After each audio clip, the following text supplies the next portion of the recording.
All right, everyone. Well, welcome to episode 5. Can't believe it's been 5 episodes now of the Future of Contact Centers podcast. I am your co-host, Nate Nemora, and I am with our new co-host just for this week, our Vice President of Operations, Brett Farrar. Brett, welcome to the show. How we doing? Happy to be here.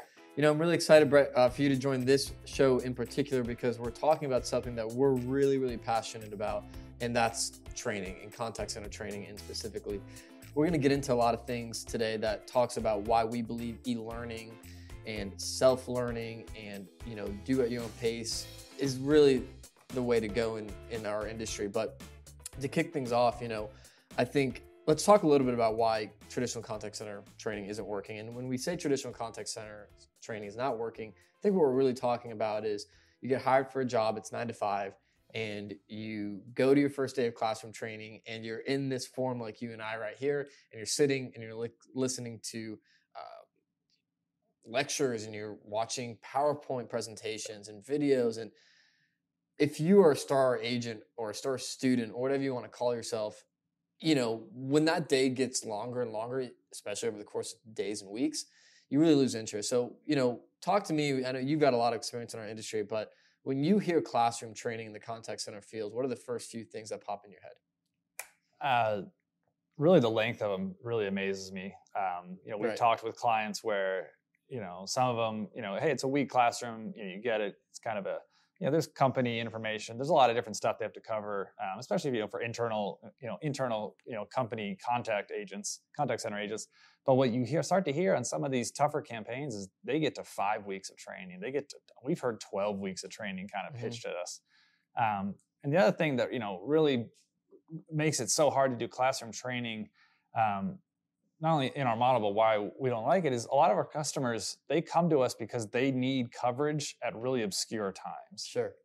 And to your point, like, hey, here's your classroom training from 9 to 5 for 3 weeks, really strict attendance. I mean, attendance is huge in general, but it's like, there's basically a lot of these companies have a zero tolerance policy on training. And, gig agents, especially, like, they come to us because they need something a little more flexible. They need, they have commitments that dictate their schedule, but they do still want to work. Sure.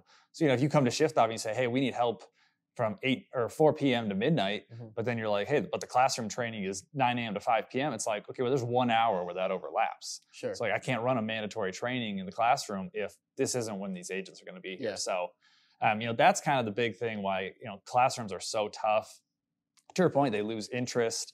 Attendance is vicious. A lot of these classroom trainings, their content is just so filled with, they're inserting games, they're taking breaks. It's all this other, not only is it, they're not on the phone, they're not productive at that time, but it's like, there's all these other stuff that just to kind of break it apart, slow it down, rather than really converting to the self-paced environment where people can just get the information they need when they're available in their schedule. And it's really direct. And, to your point, so there's a study from the American Journal of Medicine, and this is from 2004, but they found that, in a lecture setting, so think, a university setting, after 20 minutes of a lecture, the content becomes extremely less effective because the human brain really can only, their working memory really starts to dip after 20 Sure. minutes of a lecture. So if you think about that, and that's only 20 minutes in one day in one classroom setting, you get these classroom trainings for contact centers that can span from, 1 to 10 weeks at times. It's very difficult to actually measure proficiency and efficiency with your agents. And that's also worrying about attrition and worrying about people retaining on the campaign, which I think, jumping into, gig CX and the gig economy training, that's a big lever that we pull to retain agents. So when we're talking about, hey, we're inside the gig economy and we have to do e-learning, not because it's almost mandatory, but it really opens up so many more positives and pros for your agents and your agent pool and the potential skill level that you're bringing in. So to that point, right, when we're allowing gig workers to come in and say, hey, there are no time constraints on your e-learning certification model. Of course, you have to finish it by a certain day to work on a campaign. But we're not saying, hey, on a Monday, you have to come in and you only have 3 hours to submit this portion of the e-learning. What we're saying is, hey, no, you've got 2 to 3 weeks to finish all of your training. and we're there to support you and help you and work out the kinks. But at the same time, we want to see the best rise to the top. You run our operations across so many different campaigns. You've seen so many different training modules. What's one thing when you look at the e-learning module for gig workers that you actually get feedback from our agents, good or negative? Yeah, and I want to take it even a step further back. It's, while we don't put agents through a formal classroom training, we will send our training leads through a company's formal classroom training. If that's how we are going to absorb their content in order to convert it into self-paced, that's what we need to do. So that's a big misconception of Gig 6 training. Huge misconception, right? A lot of our clients say, well, okay, how are you going to get our training? Yeah. How are you going to do this? Well, it's loose. And it's like, whoa, we require train the trainer, right? We require that. And if that, for some reason, isn't available, then we'll work with whoever we need to work with on your team to convert training materials into our e-learning system and our technology, and then we'll send it to you guys for a stamp of approval. So I wanted to point that out because that was a good topic, but that's a big misconception. Yeah, clients come to us with a whole variety or range of training material already. There's ones where we are their first real call center environment that they're standing up. They need support for the first time. It's a growing new business. They've never trained on this. So they have a little bit of product knowledge. We are able to kind of partner with them and whoever it is on their team that has the knowledge that we need to know for that product and build that training for them. They're able to review it, approve it. We have other clients on the other end of the spectrum where they actually do have a self-paced environment already. What we'll supplement with from them is some of the facilitator-led stuff of the different checkpoints. We'll add some of our own checkpoints within that training to 100%. Make sure that they're still getting the same progress that we're looking for. Most clients fall somewhere in the middle where there's a bit of there's a train the trainer session we'll do. It might not be, if it's a 3-week, might not take the full 3 weeks because our trainers are very talented and there's not as much hand-holding that's needed in the training. But we absorb as much of the content as we possibly can. We build it into our environment. We share it with the client so that they know exactly what's going to be happening with that training. So there is no misconceptions. We've had clients who start using our training. That's kind of the big stuff there. And, it was about a year ago now, we went on board with a client and we put agents and our trainers through their classroom environment because of the quick race and ramp up time that we had. It was brutal. Yeah, it was one of those reminders like, oh yeah, this is why we don't do this. Yeah, for sure. But no, so we've, so everything beyond that, every time we've had to do a classroom training ever since then, it is just our senior training leaders. Yeah, that's a great point. And I think also, when we're talking about e-learning, people hear e-learning and they may think, okay, all it is I'm getting these training materials and I just have to read and that's what it is. It is entirely opposite of that, right? So what I like about our e-learning specifically, our concept is we tackle 4 huge learning styles, right? We tackle kinesthetic, so people can have hands-on options. We tackle auditory, visual, and then linguistic, right? So there is a reading and writing component.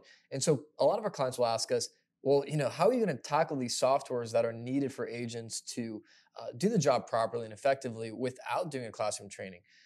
Well, in our e-learning, and you've done this, and I've seen trainings with current clients, we can build all that into the modules, right? So you can do quizzes, you can have reading materials, you can incorporate some directive in chronological order steps for CRM processes, for example, right? So agents have to really see, okay, step 1, 2, all the way down to 10 if there's 10 steps. Yep. So I think that's big is the pool of agents, which we've talked about in the previous 4 episodes, is so much more immense, not because gig allows us to go after a bigger audience of the population, but it gives a benefit to people because everyone learns differently. I learn differently. And so we're providing different learning styles. And I think that's a big pro and misconception in e-learning just broadly, not just inside gig. Absolutely. So yeah, our training materials will have, to your point, bulleted lists, sections broken out, great to navigate through and to jump to exactly what you need to focus on.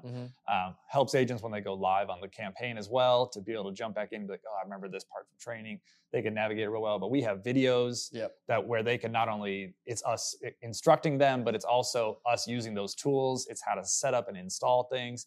Any of the common issues that people will run into. There are mandatory tests that we always stick to. You have to get 100% on these tests to advance. That's a huge thing that we haven't talked about. The tests are not designed to be easy. They're designed to be like Are you paying attention? It's pass or fail. 100%. So that's another one that I don't like about contact center traditional training. And I'm so glad you brought that up, because when you go through these traditional contact center training and you're sitting in a class, it's just like school, right? And you have letter grades, A, B, C, D. I was like a B or C student, right? I was my favorite subject. I would get an A in because I was so intrigued and I wanted to learn. But the other subjects, I was sitting there. I mean, if it was pass or fail, I would have failed if it was pass or fail in those situations. So that's a big misconception, is when you're going through classroom training, you could have an agent who might be pretty good, but they're sitting through those classroom trainings getting bored, so they may leave. Or you could have an agent that's sitting in there that may not be good, but they're getting 70% C-level graded work level on the quizzes, right? And so the contact center in that specific, or the company in that specific example, has to graduate them.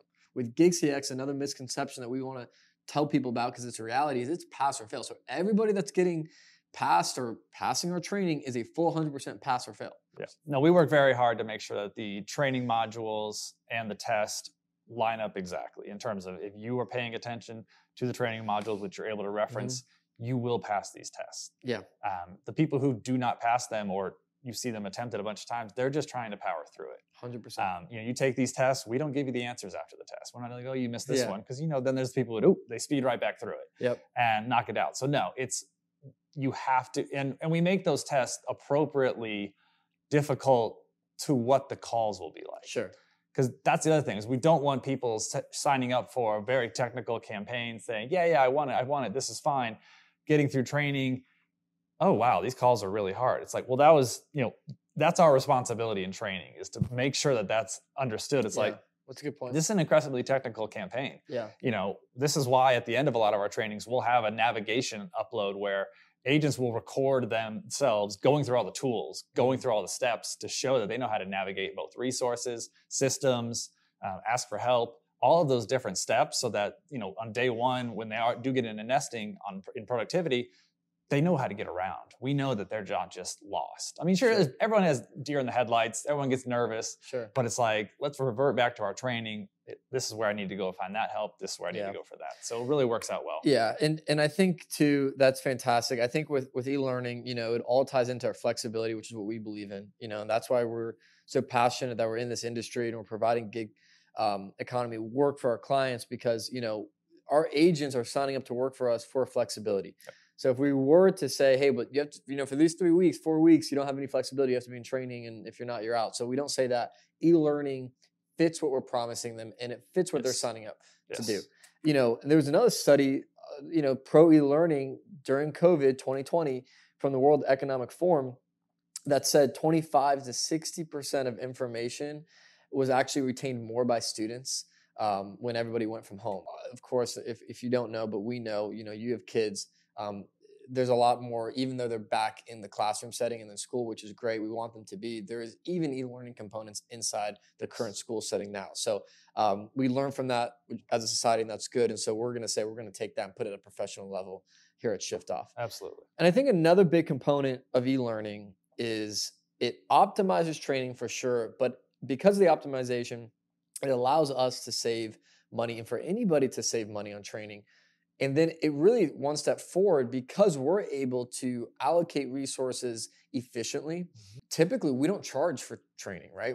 And that's a huge, huge difference, where you go to a traditional contact center, they're in the classroom training, and then the contact center is billing, in most cases, their clients, the amount of time Brett's in that training, whether they're there or not, whether they're succeeding or not.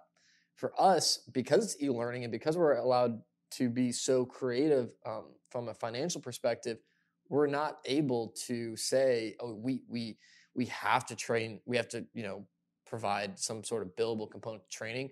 We waive it entirely in most cases. And I think that's a huge advantage to working with ShyftOff and Gig CX, right? No, that's a huge advantage. Back to kind of the in the classroom stuff, there's so much turnover, even within the classroom before they even hit production. There's turnover in production. Mm-hmm. That's another thing. Not only do we not charge you for training, but it's like we also guarantee the attrition.